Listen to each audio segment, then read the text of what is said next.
Hello and welcome to this week's edition of Newsgram. How does the mind work? I know that's kind of a loaded question, so let's narrow it down a little bit.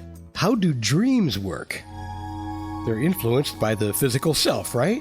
Are they influenced by our waking lives or the amount of sleep we're getting? And what if our waking life is causing us to have nightmares? How is the physical self transformed into the virtual self? Some pretty big questions. Today on Newsgram, we're going to break it all down and learn how you can take unpleasant thoughts like nightmares and brain images and transform them into something more positive. You see, we all have emotions and anxieties, good and bad. These feelings are made into imagery by our mind.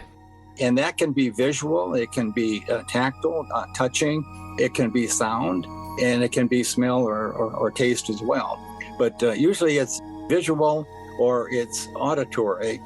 So those get transferred into things that you can see in your dreams, like you're the movie director and scriptwriter. Concepts get turned back into emotions in dreams as well. And so this is a bi-directional process. So I give a fair number of examples of different emotions, different feelings, and the bidirectionality of the imaging and the sensory process that occur in there. And once you understand that, it opens up a whole world of fascination to observe your own dreams because you're now understanding what's causing them. That is Glen Just, and he's author of a new book called Image Transformations of the Brain Mind, Experiencing the Emergent Supervening Self. He says one way to control these processes is by using a technique called self-hypnosis. I use self-hypnosis to learn mind control. And if you think of mind control to say the way some Buddhists do or yogis do, they can control the imaging in their dreams or when they're awake, what's going through their minds. And so I learned how to do that on my own using the mind control techniques of self-hypnosis. Kind of sounds like we just need to focus on having good thoughts. In a small way, that is true, but it does go a lot deeper. From a layman's perspective, nightmares are a reflection of unmet psychological needs, or simply a frustration going on in your life that's manifesting itself in this way. Glen has done a lot of work in this field, and we'll get into his background in a second. Here, he talks about his experience in the early stages of learning self-hypnosis. To learn self-hypnosis, I would say things like lay down quietly, relax without any disturbances, and say my arm or leg is rising. You're not making it rise, it's rising on its own. So what I was doing is teaching the automatic primary part of the old brain to act on its own. And then by remaining lucid, meaning that I was aware of what I was doing while I was doing it, I observed myself doing these things. Visualize the outcome and control the outcome. Interesting. Before we get too deep into this, let's cut to the chase. Why? Part of my motivation to write the book is to counteract a lot of the mythology that's out there. You can read books where an acorn means this and a snake means that. And Freud did that. He had over like 247 or something specific things that he's following the old mythology.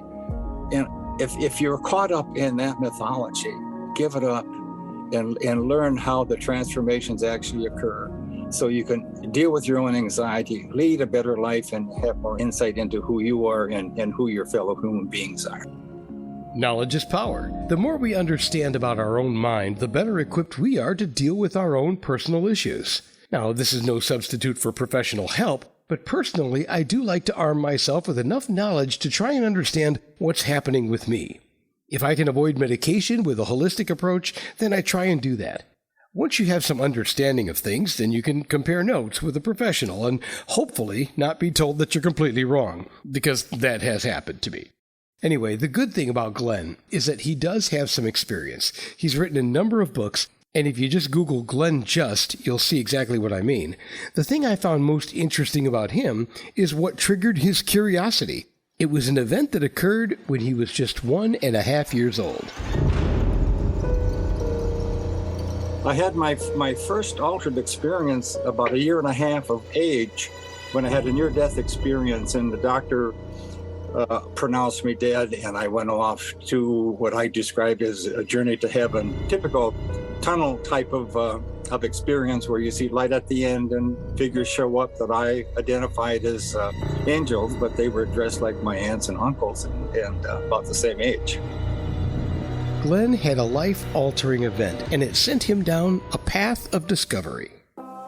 Well, I'm a retired professor from the Minnesota University State University system, and I've had multiple careers and spent a lot of time working with people in the correction system who have had behavioral problems and various types of mental illness, chemical dependency, and so on.